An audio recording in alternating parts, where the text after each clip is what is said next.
Welcome to my channel. Nunca olvidaré ese día. Fue el momento exacto en que descubrí hasta dónde podía llegar la avaricia de alguien que alguna vez llamé mi hijo. El aire en la tienda de electrodomésticos era frío, demasiado frío para un corazón que ya venía cargando tantas decepciones. Camila, mi nuera, caminaba entre los pasillos con paso decidido, mirando cada producto como si estuviera eligiendo un trofeo. Rodrigo la seguía, sonriendo de forma automática, como un niño que teme desobedecer a su maestra. «Mira esta, amor», dijo ella, señalando una nevera enorme, blanca, brillante. $23,000, pero es lo último en tecnología. Abre sola, fabrica hielo en forma de estrella y tiene pantalla táctil. Rodrigo soltó una risa nerviosa. «Camila, eso cuesta más que un coche». «Ay, cariño», replicó ella, girándose con ese tono dulzón que usaba cuando quería algo. «No seas tacaño. Piensa en lo que dirán nuestras visitas cuando la vean». Yo los observaba en silencio, apoyada en mi bastón, intentando no intervenir. Hacía rato que aprendí que, en su casa, las decisiones no se tomaban con amor, sino con apariencia. Camila no necesitaba una nevera, necesitaba ser admirada, y Rodrigo necesitaba su aprobación. «Mamá, ¿qué le parece?», preguntó de repente, como si buscara una excusa para distraerla de la idea. «Me parece un desperdicio de dinero, hijo», dije sin rodeos. «Hay cosas más importantes que una máquina para fabricar hielo». Camila me lanzó una sonrisa helada. «Claro, señora Amalia, pero usted siempre fue muy tradicional. Las cosas cambiaron. Ahora la tecnología lo es todo». Rodrigo trató de mediar, como siempre. «Camila, ya veremos, ¿sí? No te prometo nada hoy». Ella bufó y se cruzó de brazos. «Siempre lo mismo. Eres igual que tu madre. Todo lo piensas demasiado». Sentí el golpe en el pecho, no por la ofensa, sino por la verdad escondida detrás. Mi hijo ya no pensaba por sí mismo. Salimos de la tienda sin comprar nada, pero con la tensión colgando en el aire como un hilo invisible. Camila caminaba delante, mirando el celular, ignorándonos. Rodrigo se quedó atrás conmigo, intentando justificarse. «Mamá, ¿sabes cómo es ella? Solo quiere mejorar la casa». «¿Y tú?», pregunté. «¿Tú qué quieres, Rodrigo?» «Quiero paz», respondió con un suspiro. «A veces ceder es más fácil». Me quedé en silencio. En su voz escuché cansancio, pero también cobardía. Y fue entonces cuando ocurrió algo que cambiaría todo. Frente al estacionamiento, Camila se detuvo y dijo con un tono dulce, pero calculado: «Amor, ya que estamos aquí, ¿por qué no pagamos la reserva ahora? Así la nevera no se agota». Rodrigo vaciló. «No traje efectivo». «Usa la tarjeta de tu madre», dijo ella, sin mirarme siquiera. «Total, siempre dice que todo lo suyo es para la familia». Mi corazón se encogió. Rodrigo me miró con incomodidad. «Mamá, ¿puedo usarla? Te devuelvo el dinero la próxima semana». «Claro, hijo», respondí, sin dudar. No porque confiara en él, sino porque quería ver qué pasaría. Metí la mano en mi bolso, buscando la billetera, pero cuando lo abrí, Rodrigo se adelantó y lo tomó él mismo. «Déjame, mamá. Te cuesta encontrar las cosas», dijo, forzando una sonrisa. Y entonces lo vi detenerse. Su rostro cambió por completo. Pasó de la prisa a la confusión, y de la confusión al miedo. Sus dedos temblaron. ¿Qué es esto?», susurró. Dentro del bolso, junto a la billetera, había un sobre manila, con su nombre escrito a mano. Rodrigo lo abrió lentamente. Camila se acercó, curiosa. Sacó los papeles y mientras leía, el color le abandonó el rostro. Sus ojos se llenaron de algo que nunca le había visto. «Culpa. No puede ser», murmuró. Camila frunció el ceño. «¿Qué pasa?». Rodrigo la miró sin responder, y su voz salió apenas como un hilo. «Mamá, ¿por qué nunca me dijiste esto? Pero antes de continuar, quiero hacerte una invitación muy especial. Suscríbete al canal y deja tu me gusta. Esto me ayuda a ver que me apoyas y disfrutas de mis historias. Y comenta aquí abajo desde qué ciudad nos estás viendo». Ahora, continuemos. Rodrigo seguía mirando los documentos sin saber qué decir. Camila intentó arrebatarle el sobre, pero él lo sostuvo con fuerza. «Déjalo, Camila», dije con voz firme. Ella me lanzó una mirada cargada de desprecio. «¿Qué está pasando aquí?». Rodrigo respiró hondo. Son papeles de una cuenta, una herencia, me observó con incredulidad. ¿Papá te dejó todo esto? Asentí lentamente. Sí, Rodrigo, pero nunca fue para presumir ni para comprar lujos. Camila soltó una carcajada amarga. Ah, claro, la señora rica viviendo como pobre. ¡Qué original! Rodrigo guardó silencio. No podía mirarme. Sabía que en ese momento, más que dinero, había encontrado una verdad que no estaba preparado para enfrentar, que su madre no era la mujer débil y dependiente que creía, que su aparente pobreza era una elección, que yo había observado cada gesto suyo y de su esposa, esperando el momento exacto para mostrarles quién era realmente. Mientras caminábamos hacia el coche, Camila seguía murmurando entre dientes, calculando lo que podría haber hecho con ese dinero. Rodrigo no habló más. Parecía un niño perdido, sosteniendo un sobre que pesaba más que todo el oro del mundo. Yo, en silencio, sonreí para mis adentros. Sabía que ese era solo el comienzo, porque dentro de ese bolso había algo más que una tarjeta y unos papeles. Había una historia entera de amor, sacrificio y una venganza cuidadosamente planeada. Y ellos, sin saberlo, acababan de abrir la primera página. Hay silencios que pesan más que cualquier palabra, y el mío duró casi 20 años. 20 años guardando un secreto que podía cambiarlo todo, pero que preferí mantener bajo llave porque temía que el dinero destruyera lo poco que quedaba de mi familia. Cuando vi a Rodrigo con aquel sobre en las manos, supe que había llegado el momento que Ernesto siempre me dijo que vendría. Algún día, el dinero será una prueba, no un regalo. Esa noche no pude dormir. El rostro de mi hijo me perseguía incluso con los ojos cerrados. Vi su expresión de incredulidad, su respiración entrecortada, el temblor en sus dedos al leer los documentos. Era la primera vez en mucho tiempo que no veía soberbia en su mirada, sino miedo. Y, en el fondo, un poco de vergüenza. Me senté junto a la ventana, con una manta sobre las piernas, mientras el viento golpeaba los cristales. La casa estaba en silencio. Solo se escuchaba el tic-tac del reloj, el mismo que había estado con nosotros desde que Ernesto y yo nos casamos. Aquel sonido era un recordatorio constante de lo que habíamos vivido. Años de sacrificio, de trabajo duro, de amor sincero. Ernesto era mecánico, un hombre noble, de manos ásperas y sonrisa tranquila. Siempre decía que el dinero debía servir para proteger, no para presumir. Recuerdo claramente la tarde en que me habló de la cuenta secreta. Había empezado a sentirse mal del corazón, y aunque fingía calma, yo notaba el miedo en sus ojos. Me llamó a la cocina y con voz seria me dijo: «Amalia, necesito que escuches algo y lo recuerdes bien». Me senté frente a él, y sin decir palabra, sacó un sobre de su chaqueta. «Aquí está todo», me explicó. «Ahorros, inversiones y una cuenta que abría tu nombre». Lo miré confundida. «¿Por qué a mi nombre?» «Porque te conozco», me respondió con una sonrisa triste. «No malgastarás ni un centavo, y sabrás cuándo usarlo». Me quedé callada. Él me tomó la mano con ternura. «Este dinero no es para Rodrigo, no mientras no aprenda el valor de las cosas».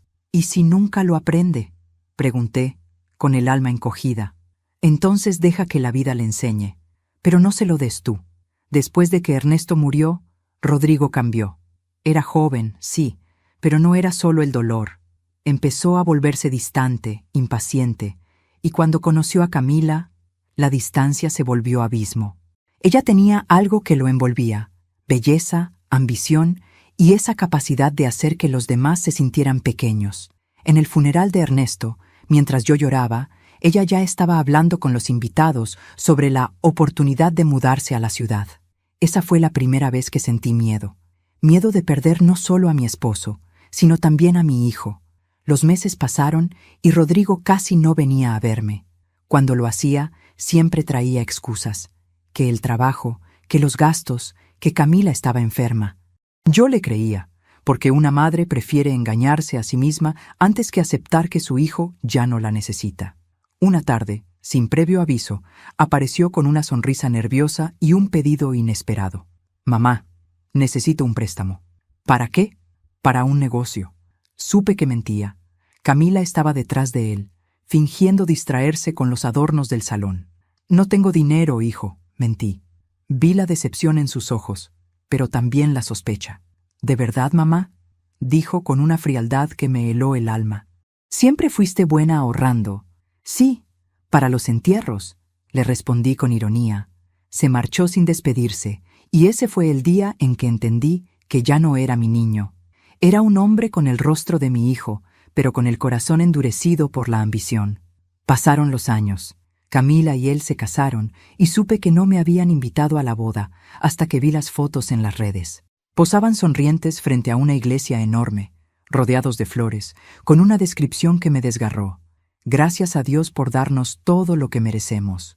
Todo lo que merecen, pensé. ¿Y qué merecía yo? El silencio, la soledad, las llamadas cortadas a mitad de palabra. A veces me llamaban solo para pedirme ayuda con los gastos. Nunca por cariño, nunca por amor. Yo seguía viviendo en mi pequeña casa, regando las plantas que Ernesto había sembrado. Cada tarde, al caer el sol, me sentaba frente a su retrato y le hablaba. Le contaba mis días, mis miedos y, sobre todo, mi culpa. Culpa por haber criado a un hijo que solo veía el valor de las cosas, pero no el valor de las personas. Hasta esa mañana en la tienda, cuando lo vi tomar mi bolso sin pedir permiso, cuando abrió aquel sobre, cuando la verdad que había dormido durante 20 años despertó frente a sus ojos, y comprendí, al ver su rostro, que el destino había hecho su parte. Era hora de hacer la mía. Esa noche, antes de dormir, saqué el sobre que aún guardaba una segunda carta. Era de Ernesto. La abrí lentamente, con el corazón latiendo como si tuviera 20 años de nuevo. Amalia, si estás leyendo esto, es porque el tiempo ha cumplido su promesa. No tengas miedo de ser justa, aunque te duela. Recuerda, lo que se da sin alma se pierde. Y lo que se guarda con propósito, algún día salvará algo más grande que el dinero.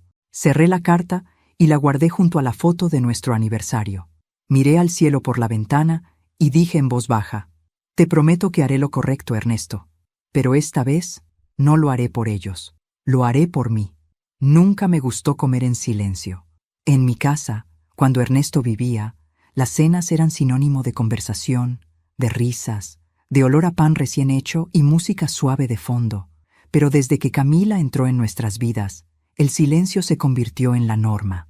Un silencio pesado, incómodo, que olía a juicio y a desprecio. Aquella noche, Rodrigo me había invitado a cenar a su casa para aclarar las cosas. Su voz por teléfono sonó amable, pero algo en el tono me inquietó. Aún así, acepté. No por él, sino por mí. Quería ver hasta dónde llegaría la desvergüenza de mi nuera. Cuando llegué, Camila abrió la puerta con su sonrisa de costumbre, esa que usaba como máscara. «Señora Amalia», exclamó fingiendo entusiasmo. «¡Qué alegría tenerla aquí!». Su abrazo fue tan frío como el mármol del piso. Rodrigo apareció detrás, con una camisa arrugada y mirada cansada. «Mamá», dijo dándome un beso rápido. «Gracias por venir. Siempre es un placer ver a mi hijo», respondí, mirándolo directo a los ojos. El comedor estaba impecable, casi teatral. La mesa cubierta con un mantel blanco, copas relucientes, velas encendidas. Todo tan perfecto, tan falso. Camila había preparado un banquete que no tenía alma. Comida cara, sin sabor, sin amor. Y en medio de aquella escenografía, yo sentía que el aire podía cortarse con un cuchillo. Nos sentamos. Camila sirvió el vino y comenzó a hablar como si nada hubiera pasado. «Entonces, señora Amalia, Rodrigo me contó que usted tenía algunos ahorros guardados». Su tono era amable, pero sus ojos brillaban con codicia. «¿Ah, sí?», dije con una sonrisa leve. «Qué curioso, yo no recuerdo haber hablado de eso». Ella soltó una risa breve. «Ay, bueno, ya sabe cómo son los hombres. A veces cuentan cosas sin querer». Rodrigo bajó la mirada, avergonzado. Yo no dije nada. Sabía que cualquier palabra mal dicha sería usada contra mí, así que me limité a observar. Camila se acomodó el cabello, tomó un sorbo de vino y continuó. «Debe ser difícil, ¿no? Guardar tanto dinero tantos años. Yo no podría. Me volvería loca pensando en todo lo que podría comprar». El tenedor se me detuvo en el aire. La miré sin prisa. «Yo no guardé dinero, Camila. Guardé dignidad». Ella fingió no entender. «¿Dignidad? Sí, hay cosas que el dinero no puede comprar, aunque cueste $23,000. Rodrigo me miró, sorprendido. Sabía a qué me refería. Camila apretó los labios, pero siguió sonriendo. Bueno, señora, no todos tenemos su filosofía. En esta vida, o se tiene o no se tiene. Exacto, respondí. Y créeme, Camila, hay quienes tienen de todo, menos vergüenza. El silencio cayó como una piedra. Rodrigo tosió, nervioso. Camila bajó la vista, pero su orgullo no le permitió quedarse callada. No quiero sonar grosera, pero a veces pienso que usted no confía en nosotros. No, no pienso eso, respondí con calma. Lo sé. La cena siguió en un ambiente tenso. Camila intentaba mantener la conversación, pero cada palabra suya estaba llena de veneno disfrazado de cortesía. Yo solo la escuchaba, dejando que hablara más de la cuenta. Cuando una persona soberbia cree tener el control, termina revelando lo que realmente es. De pronto, Rodrigo interrumpió. «Mamá, no quiero que pienses que te usamos». «No lo pienso, hijo», dije, mirándolo fijo. «Lo sé». Sus hombros se hundieron. Camila lo tomó de la mano, fingiendo ternura. «No exageres, cariño. Tu madre está sensible. Seguro el tema del dinero la tiene confundida». Esa palabra, confundida, fue el golpe final. La usó como quien lanza una piedra envuelta en flores. Respiré hondo. «Camila, déjame decirte algo», dije con voz baja, pero firme. Cuando una persona mide el valor de otra por su cuenta bancaria, demuestra que está vacía. Y lo vacío, tarde o temprano, se rompe. Ella intentó responder, pero Rodrigo la detuvo con un gesto. Se levantó y dijo: «Mamá, creo que será mejor que terminemos aquí». Me puse de pie también. «Tienes razón, hijo. Pero no te preocupes, yo ya terminé. Hace mucho». Tomé mi bolso, el mismo de aquella tarde, y me marché sin mirar atrás. Sentí el aire fresco de la noche golpear mi rostro, y supe que ese era el último banquete de hipocresía al que asistiría. De camino a casa, el silencio del auto se volvió cómplice de mis pensamientos. Recordé las palabras de Ernesto. Cuando la gente te humille, no respondas con rabia, responde con hechos. El tiempo se encarga de poner a cada quien en su lugar. Esa noche, al llegar, me serví una taza de té y me senté frente al retrato de mi esposo. «Tienes razón, amor», susurré. «Ya no merecen mis lágrimas, solo mi lección». Fui hasta mi escritorio y abrí el cajón donde guardaba los documentos. Saqué 3 sobres vacíos y los coloqué uno junto al otro. Uno decía Rodrigo, otro Camila y el tercero, yo. Acaricié el papel con los dedos. No sabía exactamente qué escribir todavía, pero sí tenía claro algo. La próxima vez que nos sentáramos a una mesa, no sería para comer, sería para ajustar cuentas. No pude dormir esa noche. Las palabras de Camila aún resonaban en mi cabeza, como un eco que se negaba a morir. Debe ser difícil guardar tanto dinero tantos años. No sabía cuánto tenía razón, porque guardar dinero es fácil. Lo difícil es guardar la verdad. A las 3 de la madrugada encendí la lámpara del escritorio. El tic-tac del reloj sonaba como un corazón que no quería callarse. Saqué del cajón los sobres que había preparado la noche anterior y los observé con detenimiento. 3 nombres, 3 destinos, y un pasado que, de pronto, me parecía más vivo que nunca. Respiré hondo y abrí la vieja carpeta donde Ernesto había dejado todos los documentos bancarios. El papel olía a tiempo, una mezcla de tinta envejecida y polvo. Entre los recibos y cartas encontré algo que nunca antes había notado, un pequeño número escrito a lápiz en la esquina de una hoja. 46. Nada más, solo eso. Pero en la letra de Ernesto, incluso un número podía ser una pista. Me quedé mirando ese 46 como quien observa una puerta cerrada, y en mi mente una frase que él solía repetir empezó a cobrar sentido. El dinero se guarda en cuentas, pero las cuentas verdaderas están en el corazón. Pensé que tal vez ese número no tenía nada que ver con el banco, o tal vez sí. Busqué entre los papeles hasta encontrar un extracto antiguo, de una cuenta que no recordaba haber visto. Cuenta 46. Fondo Confidencial Ernesto Cárdenas. Mi corazón dio un salto. Esa cuenta no estaba a mi nombre, era de él, y tenía una nota adherida al reverso. Abrir solo cuando la confianza desaparezca. Me quedé inmóvil.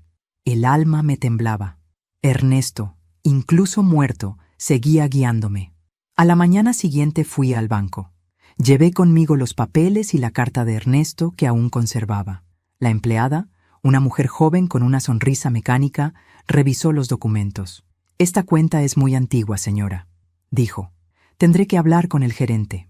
Esperé pacientemente, con las manos cruzadas sobre el bolso. Cuando el gerente apareció, su expresión cambió al ver el nombre de Ernesto. «¿Usted es la esposa?», preguntó con respeto. Asentí. «Sí, Ernesto Cárdenas». Su esposo dejó instrucciones precisas. Esta cuenta fue transferida a un fondo inactivo, pero con un acceso especial. Me entregó un sobre sellado. Él pidió que esto se entregara solo a usted si alguna vez venía personalmente. Salí del banco con el sobre apretado contra el pecho.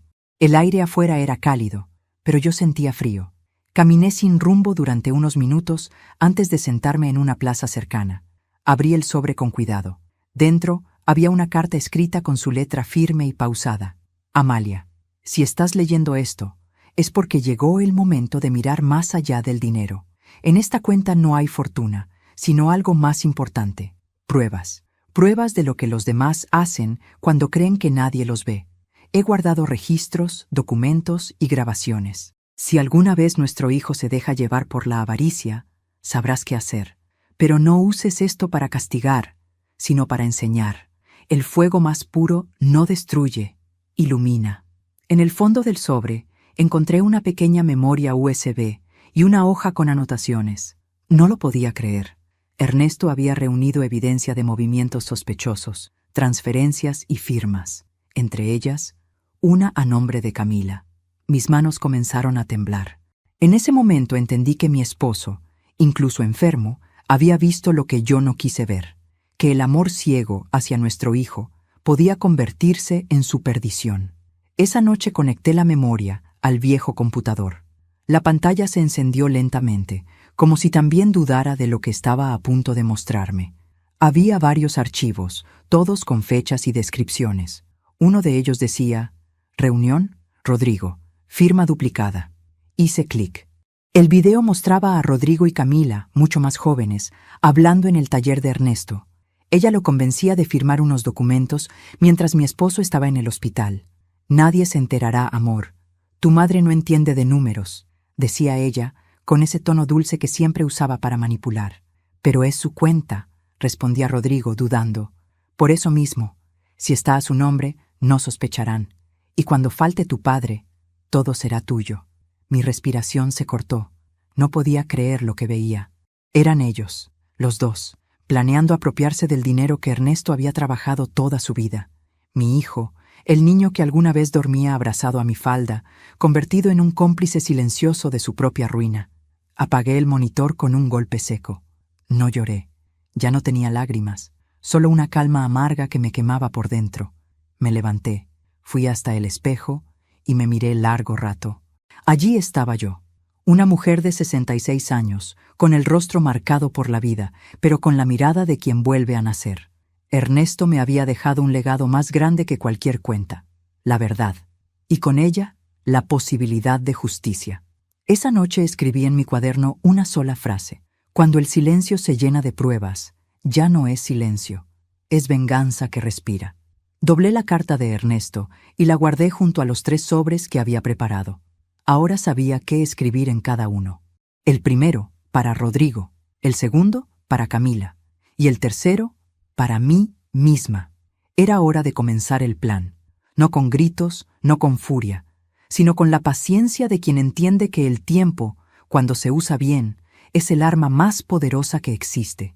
Dicen que la venganza es dulce, pero no lo es. La verdadera venganza no sabe a miel, sabe a silencio, a ese tipo de silencio que asusta porque no grita, solo observa, espera y cuando menos lo esperas, actúa. Después de leer la carta de Ernesto y ver el video, supe exactamente lo que debía hacer. No podía devolverle la vida, pero sí podía devolverle la dignidad que ellos le habían robado. Y para eso necesitaba jugar el mismo juego que ellos, la mentira. Solo que esta vez la mía tendría propósito. Durante días me comporté como siempre. Los llamé, pregunté por ellos, fingí que todo estaba bien. Rodrigo, al principio, se mostró distante, casi incómodo. Camila, en cambio, volvió a su papel favorito. La nuera atenta. «Señora Amalia, ¿cómo sigue de la presión?», preguntaba con voz melosa. «Mejor, hija», le respondía con una sonrisa. «Pero a veces me siento muy sola». Esa palabra, sola, siempre abría puertas. Ella sabía usarla, y ahora yo también. Una tarde, vino a visitarme con un pastel. Habló durante 1 hora sobre lo caro que estaba todo, lo difícil que era mantener su casa y lo generosa que yo siempre había sido. Yo la escuchaba, tomando mi té, como quien observa una araña tejiendo su tela. «¿Sabe, señora Amalia?», me dijo finalmente. «Rodrigo está preocupado. Tenemos que cambiar la nevera, el lavavajillas, todo. Pero con los precios de ahora...». «Ay, hija», interrumpí con voz débil, «yo ya no tengo mucho. A veces hasta olvido dónde guardo mis cosas». «¿De verdad?», preguntó, fingiendo sorpresa. Asentí. «Sí. Incluso creo que perdí mi tarjeta. No sé si alguien la tomó». Ella trató de disimular el brillo en sus ojos. «¿Y no cree que se la haya llevado algún empleado del banco?». «No sé, Camila, pero si la encuentras puedes usarla para pagar algo que necesites». Ahí estaba, el anzuelo, y ella mordió sin dudar. Esa noche llamé a Rodrigo. «Hijo, ¿podrías pasar por casa mañana? Necesito ayuda con unos papeles». «Claro, mamá». Su tono fue seco, pero no sospechoso. Sabía que vendría. El remordimiento aún lo mantenía atado a mí, aunque no lo admitiera. Pasé la noche preparando la escena con precisión. En la mesa dejé mi bolso abierto, con la billetera a la vista y un sobre sobresaliendo ligeramente. No el original, por supuesto. Dentro había una copia de los papeles falsificados por ellos mismos, con fechas que los incriminaban, y una carta breve escrita por mí. El que miente por dinero se condena 2 veces, cuando lo roba y cuando lo niega. Al día siguiente, el timbre sonó puntual. Rodrigo entró, serio, con la mirada baja. «Mamá, Camila no pudo venir», dijo. «No te preocupes», respondí. «Esto es entre tú y yo». Le ofrecí café. Durante unos minutos hablamos de cosas triviales, el clima, su trabajo, la vida en la ciudad, pero él no podía evitar mirar el bolso. Era como si lo atrajera una fuerza invisible. Y finalmente lo hizo. Abrió la cartera y vio el sobre. Sus dedos temblaron. Cuando lo leyó, palideció. «¿Qué es esto, mamá?». «Eso deberías preguntártelo tú, hijo». Me miró, confundido. «No entiendo». «Claro que entiendes. Lo hiciste hace años, cuando firmaste los papeles del taller de tu padre». Rodrigo dio un paso atrás. «¿Cómo sabes eso?». «Porque él también lo supo, y lo grabó». El silencio se hizo tan denso que podía oír su respiración entrecortada. Se llevó las manos al rostro y murmuró: «Yo no quería... Fue idea de Camila». «No, Rodrigo, fue idea de tu ambición. Ella solo te enseñó a escucharla». Antes de continuar, dime aquí en los comentarios qué te está pareciendo esta historia hasta ahora y qué harías tú en mi lugar. No te vayas del video, porque lo que viene a continuación te pondrá la piel de gallina. Rodrigo se desplomó en la silla. «¿Qué vas a hacer con esto?», preguntó, casi sin voz. «Nada», dije tranquila. «Aún no». «¿Vas a denunciarme?». «No, hijo, no pienso rebajarme a eso». «Entonces, ¿qué quieres?». Me incliné hacia él. «Quiero que sepas lo que se siente tener miedo». Su rostro se contrajo. «¿Miedo de qué?». «De perderlo todo, de no saber cuándo va a caer el golpe». Sonreí con calma. «Esa es la verdadera justicia, no el castigo, sino la conciencia». Rodrigo se levantó, tomó su abrigo y se fue sin mirar atrás. Sabía que había perdido algo más que dinero. Había perdido el control. Y eso, para los que viven del poder, es peor que la ruina. Cuando el silencio volvió a llenar la casa, me senté en el sofá y acaricié el marco del retrato de Ernesto. «Ya empezó, amor», le dije en voz baja, no con ira, sino con verdad. A la mañana siguiente recibí una llamada. Era Camila. «Señora Amalia», dijo, fingiendo dulzura. «Rodrigo está preocupado. ¿Puedo ir a verla esta tarde?». «Por supuesto, hija, pero ven sola». Colgué el teléfono y miré el sobre vacío sobre la mesa. Ahora le tocaba a ella. Mi juego no había hecho más que comenzar. No hay nada más poderoso que la calma de una mujer que ya no tiene miedo. Esa fue la frase que me repetí mientras preparaba la mesa esa noche. El mantel blanco, las copas de cristal, las velas que Ernesto me había regalado en nuestro último aniversario. Todo debía verse perfecto, no por vanidad, sino porque sabía que esa sería mi última cena con ellos. Rodrigo y Camila creían que era una simple reunión familiar, un intento de reconciliación, y así se los hice creer. Los invité con una llamada tranquila, casi afectuosa. Me gustaría que cenáramos juntos, los tres. Hace tiempo que no compartimos una comida sin discusiones. Camila aceptó enseguida. El dinero, pensé, hace que los lobos confundan el olor de la trampa con el perfume del banquete. Encendí las velas y abrí el viejo bolso que había usado tantas veces. Dentro coloqué 3 sobres, idénticos a los de la primera vez, pero esta vez el contenido sería distinto. En el de Rodrigo guardé las pruebas de sus firmas falsas y un documento notarial. En el de Camila, copias de las transferencias bancarias y mensajes que la vinculaban con las cuentas robadas. Y en el mío, una carta. Una sola hoja donde escribí: el dinero no se roba 2 veces. La primera vez se roba del bolsillo, la segunda, del alma. Llegaron puntuales. Camila vestía de rojo, con ese aire altivo que siempre me recordaba a las mujeres que confunden elegancia con soberbia. Rodrigo, en cambio, parecía distinto. Tenía ojeras profundas y una tensión que le doblaba los hombros. Mamá, dijo al entrar, forzando una sonrisa. Qué gusto verte tan animada. A veces, hijo, uno se anima cuando ya no le queda nada que perder, respondí suavemente. Camila se sentó sin esperar invitación. ¡Qué lindo todo!, dijo mirando la mesa. Se nota que ha estado ocupada. Sí, respondí, preparando la cena más importante de mi vida. Sirví el vino, lento, con manos firmes. El aire estaba espeso, pero yo sentía una paz extraña, una paz que solo llega cuando el corazón ya soltó el rencor. Durante los primeros minutos, fingimos cortesía. Camila hablaba del nuevo coche, del viaje que planeaban, de sus proyectos de futuro. Rodrigo apenas probaba la comida. Yo sonreía, escuchando, sabiendo que cada palabra los acercaba un poco más al abismo que ellos mismos habían cavado. «Mamá», dijo él de pronto, «quería agradecerte por todo». «¿Por todo?», pregunté. «¿Por el dinero, por los años de silencio o por la lección que estás a punto de recibir?» Camila soltó una risita nerviosa. «Ay, señora, siempre tan dramática». Me incliné sobre la mesa y la miré a los ojos. «Tú no sabes lo que es el drama, Camila, pero esta noche lo aprenderás». Saqué los sobres del bolso y los coloqué frente a ellos. «Antes de comer el postre, quiero que lean esto». Rodrigo palideció. Camila arqueó una ceja curiosa. «¿Otra herencia?», ironizó. «No, hija», le dije con calma. «Es la cuenta final». Rodrigo abrió el suyo primero. Sus manos temblaban mientras pasaba las páginas. Cuando vio los documentos, levantó la vista con los ojos vacíos. «¿Cómo conseguiste esto?» «No lo conseguí», respondí. «Me lo dejó tu padre». «¿Papá?», asentí. Sí, él sabía todo, y grabó cada movimiento, cada firma, cada mentira. Camila empezó a reír. «Por favor, esto no tiene validez legal, no puede probar nada». «Tienes razón», dije. «Por eso no lo llevé a los tribunales, lo llevé a algo más fuerte. La verdad». Ella se puso de pie, roja de furia.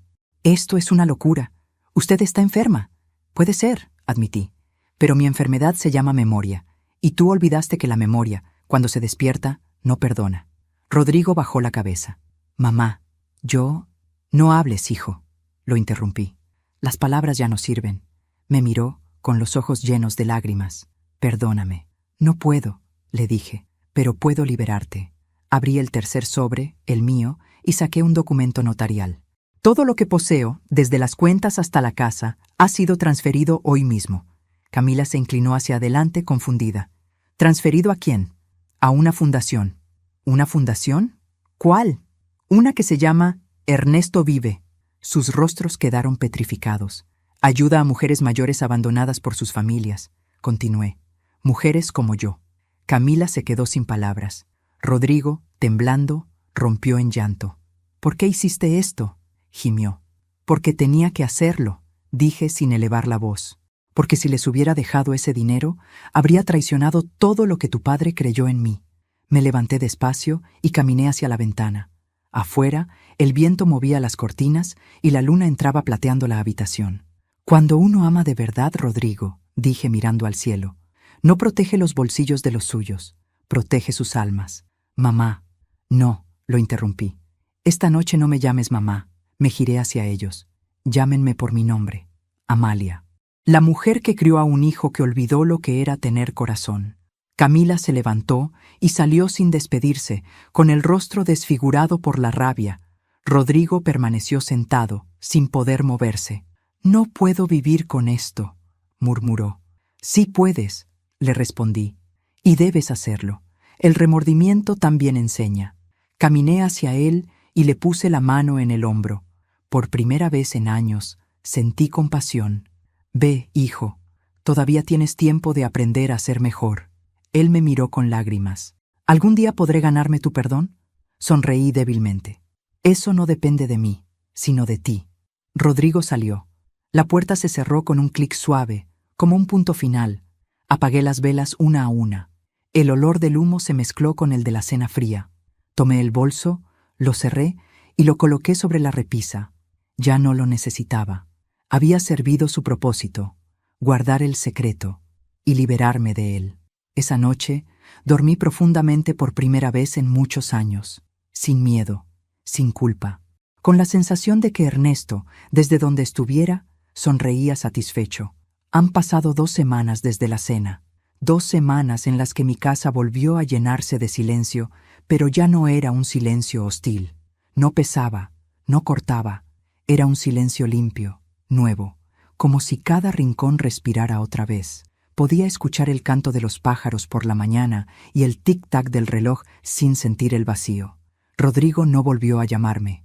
Camila desapareció, y lo agradecí. No guardo odio. Solo aprendí a no esperar nada de quienes ya me mostraron lo que son. Una tarde, mientras organizaba los papeles de Ernesto, encontré algo extraño en el fondo del cajón del escritorio. Era un sobre sellado, amarillento, con mi nombre escrito a mano. Amalia. Reconocí su letra al instante. Mis dedos temblaron al abrirlo, como si estuviera tocando la voz de un fantasma amado. Dentro había una carta corta y una pequeña llave dorada, con las iniciales S grabadas en la base. La carta decía: Amalia, si alguna vez el silencio te pesa, vuelve al lugar donde comenzó todo. Allí te esperará mi última promesa. No es dinero, ni casa, ni herencia. Es algo que no se puede tocar, pero sí sentir. La certeza de que nunca estuviste sola. Cuando terminé de leer, sentí un nudo en la garganta. Durante años había creído que ya no quedaban secretos entre Ernesto y yo, pero él, incluso después de la muerte, seguía encontrando maneras de hablarme. Esa llave, esa promesa, sabía exactamente a dónde me estaba enviando, al pueblo donde nos conocimos. Preparé una pequeña maleta, solo llevé lo esencial, un abrigo, el retrato de Ernesto y la llave. No le dije a nadie que me iba. A esa edad, una aprende que hay viajes que se hacen sin testigos, porque pertenecen al alma. El autobús partió temprano, cuando el sol apenas despuntaba entre los cerros. Miré por la ventana mientras el paisaje cambiaba. Las calles grises de la ciudad se transformaban en caminos de tierra, en colinas cubiertas de árboles, en el verde eterno del campo. Cada kilómetro era un regreso, no solo al pasado, sino a mí misma. El pueblo seguía igual, aunque el tiempo lo había cubierto con una fina capa de nostalgia. Las casas conservaban los techos de tejas rojas, el aroma a pan recién horneado flotaba en el aire, y las campanas de la iglesia marcaban el mediodía con el mismo sonido que escuché la primera vez que llegué allí con apenas 20 años. Caminé despacio por las calles empedradas. Cada paso era un recuerdo. Aquí fue donde Ernesto me compró mi primer helado. Allí, donde se arrodilló, empapado de grasa, para pedirme que me casara con él. Y más allá, el banco de madera donde nos sentábamos a ver pasar el tren, soñando con tener un taller y una familia. El corazón me latía fuerte, como si el alma supiera que estaba a punto de cerrar un ciclo que había estado abierto demasiado tiempo. Llegué al taller. Era pequeño, con las paredes despintadas y la puerta azul descascarada por el sol. La chapa tenía polvo y óxido, pero cuando introduje la llave, giró suavemente, como si nunca hubiera pasado el tiempo. El sonido del cerrojo abriéndose me estremeció. Empujé la puerta y entré. El aire olía a madera vieja, a aceite de motor, a tabaco. El mismo olor de aquellos días cuando Ernesto pasaba horas reparando autos mientras yo le llevaba café. Las herramientas seguían colgadas en la pared, cubiertas por una capa de polvo tan fina que parecía ceniza. Una parte de mí sintió miedo, como si al mover algo pudiera despertar un recuerdo que no estaba lista para enfrentar. En el centro del taller había una mesa de trabajo. Sobre ella, una caja metálica cerrada con un candado pequeño. La llave dorada encajaba a la perfección. La giré y la tapa se levantó con un leve chirrido. Dentro había una carta doblada, un medallón de plata y un pequeño sobresellado. Mis ojos se nublaron de lágrimas antes de poder leer una sola palabra. El medallón tenía grabadas nuestras iniciales y al abrirlo vi una foto antigua. Ernesto, yo y Rodrigo, cuando era apenas un niño, los tres abrazados, sonrientes, con las manos manchadas de grasa del taller. Una imagen simple, pero con más valor que cualquier fortuna. Tomé la carta y la abrí despacio. La letra de Ernesto era clara, firme, pero cada trazo parecía latir. Amalia, si estás leyendo esto, es porque la vida te puso a prueba. Yo no estaré para ayudarte, pero te dejo algo más fuerte que mis manos, mi palabra. El amor que dimos no se apaga, se transforma. A veces en silencio, a veces en fuerza, a veces en perdón. Si sientes que tu corazón aún arde, no apagues el fuego. Transfórmalo en luz. Perdónalos, Amalia, aunque no lo merezcan. No por ellos, sino por ti. Porque mientras guardes rencor, seguirás atada a lo que te hizo daño. Libérate, mi amor. Yo te estaré esperando donde el agua toca el cielo. Las lágrimas me empañaron la vista. Cada palabra era una caricia, una despedida y una guía. Ernesto sabía que llegaría este momento. Sabía que mi alma necesitaría ese empujón final para soltar el dolor. Guardé la carta y el medallón junto al corazón y salí del taller. El aire afuera era fresco y el viento movía las ramas de los árboles como si saludara. El camino hacia el río seguía igual, bordeado de piedras, cubierto de hojas secas. A cada paso, los recuerdos me golpeaban con dulzura. Llegué al borde del río y me senté sobre una roca. El agua corría lenta, brillante, arrullando los sonidos del bosque. Allí, hacía más de 40 años, Ernesto me había tomado de la mano y me dijo: «Si algún día ya no me encuentras, busca aquí. El agua guarda lo que el tiempo no puede borrar». Saqué el medallón y lo abrí otra vez. La foto reflejó la luz del atardecer. Por un instante, vi nuestras tres figuras moverse, como si el río las hiciera cobrar vida. Me invadió una paz tan profunda que apenas podía respirar. Cerré los ojos y susurré: «Lo logré, Ernesto. Perdoné, aunque me dolió.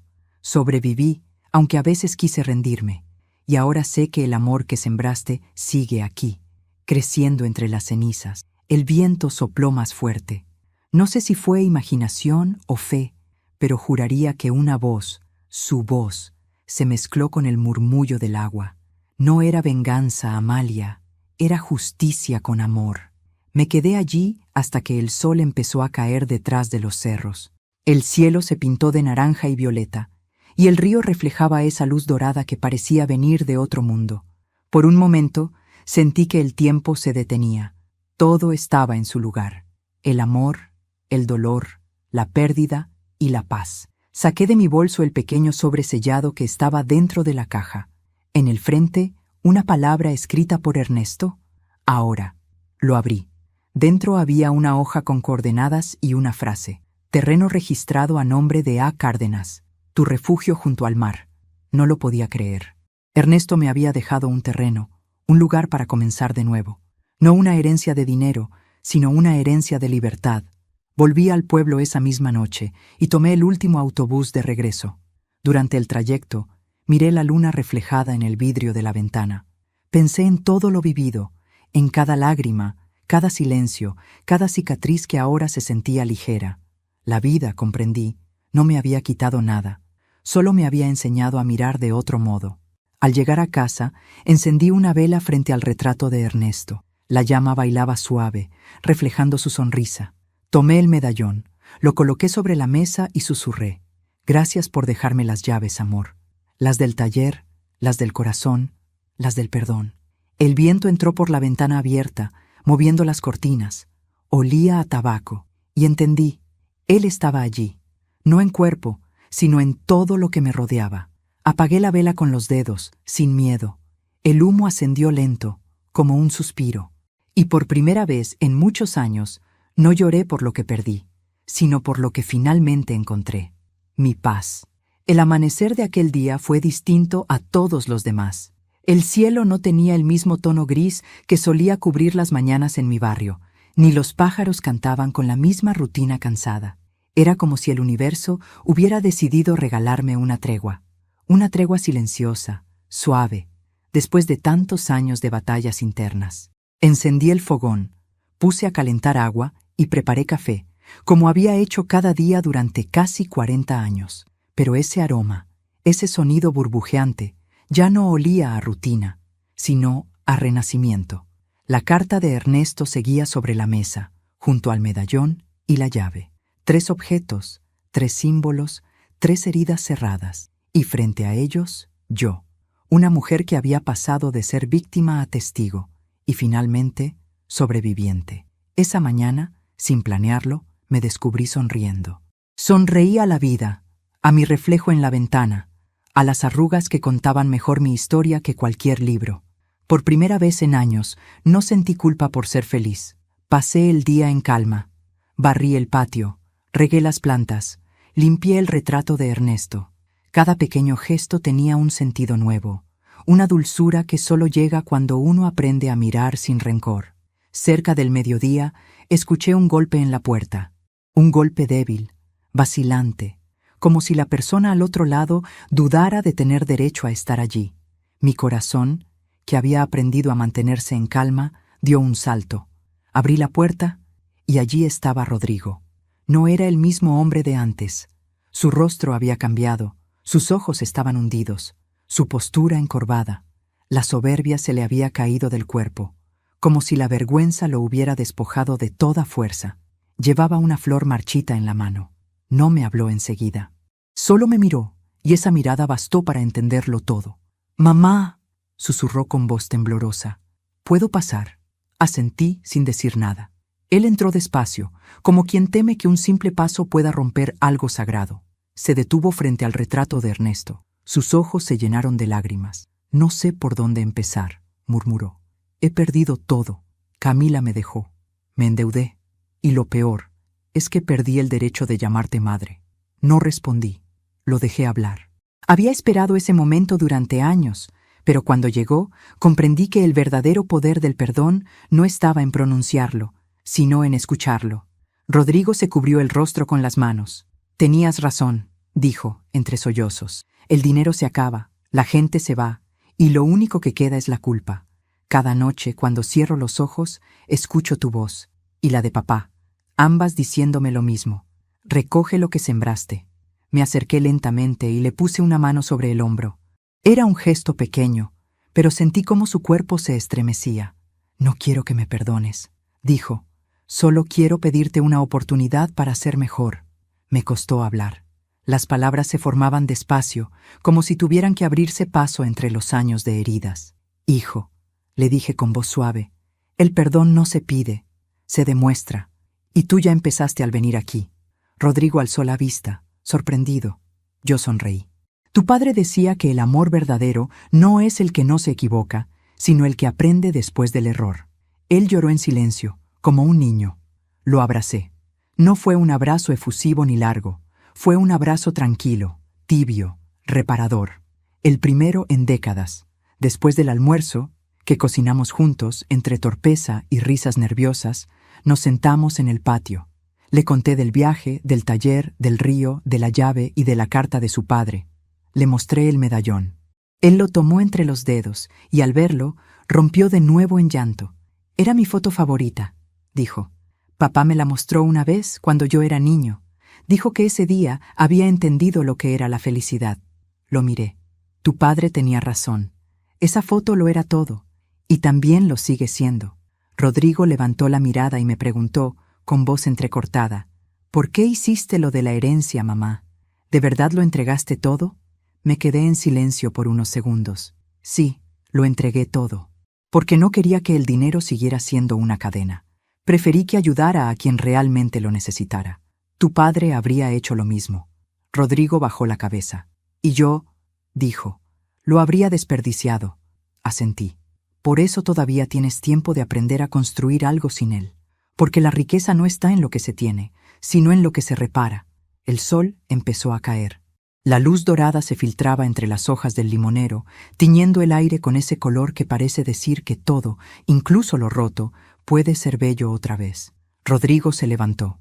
¿Puedo venir a verte otro día? Claro, respondí. La puerta siempre estará abierta, hijo.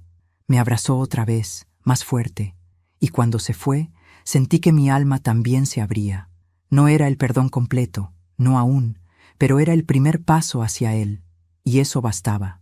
Esa noche encendí una vela frente al retrato de Ernesto, como hacía siempre. Le hablé en voz baja, como si aún pudiera oírme. Ya ves, amor, todo vuelve a su sitio, aunque tarde. No hay herencia más grande que la paz de saber que hicimos lo correcto. El fuego de la vela titiló, y una brisa cálida recorrió el cuarto. En ese instante lo sentí, su presencia. No una aparición, no un milagro, sino esa certeza silenciosa que llega cuando el alma entiende algo que la mente no puede explicar. El aire olía a tabaco, y supe que estaba allí.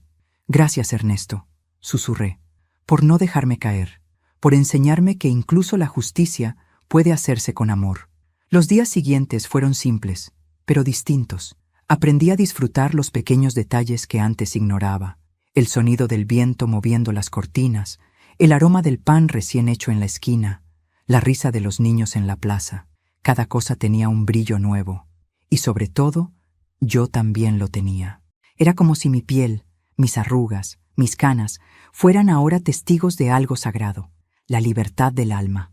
Comencé a escribir en un cuaderno, algo que Ernesto siempre me insistía que hiciera. No para publicar, no para enseñar, sino para recordar. Escribí todo, la traición, el dolor, el perdón. Y en la última página, una sola frase. El amor duele, sí, pero duele porque cura. Un mes después, Rodrigo volvió. Traía una sorpresa. Mamá, me dijo. Vendí el coche y abrí un pequeño taller. El mismo nombre que el de papá, Motores Cárdenas. Pero esta vez quiero hacerlo bien, sin trampas, sin mentiras. Y si tú me lo permites, quiero que vengas a verlo. No pude evitar llorar. Claro que iré, respondí. Tu padre estaría orgulloso de ti. Cuando lo vi alejarse, supe que el ciclo estaba completo. El hijo que me había robado la paz me la estaba devolviendo, sin saberlo, a través de sus actos. Y Ernesto, desde donde estuviera, seguramente sonreía. Esa noche escribí mi última carta, no para nadie más, sino para mí misma. Amalia, lo lograste. No dejaste que el dolor te convirtiera en lo que te hirió. Supiste detener la herencia del odio y convertirla en amor. La vida no te quitó a Ernesto. Te enseñó a seguir caminando con él en la memoria. Y si alguna vez sientes miedo de nuevo, recuerda esto. Hay amores que no mueren, solo cambian de forma. Guardé la carta dentro del medallón, y antes de apagar la luz, recé. No una oración de súplica, sino de gratitud. Por el amor, por el perdón, por la vida. Esa fue la última vez que lloré, pero no de tristeza. Lloré porque comprendí que el precio del amor verdadero no es el dolor, sino la capacidad de perdonar incluso cuando no hay disculpas. Y esa noche, en mi habitación silenciosa, con la vela aún ardiendo y el viento colándose por la ventana, sentí que todo había valido la pena. El fuego de la vela se consumió lentamente, hasta quedar solo una pequeña brasa. Esa brasa era mi alma, ardiendo, viva, eterna. Y ahora, antes de que cierres este video, quiero pedirte algo desde el corazón. Escríbeme en los comentarios si alguna vez tuviste que perdonar algo que te dolió profundamente.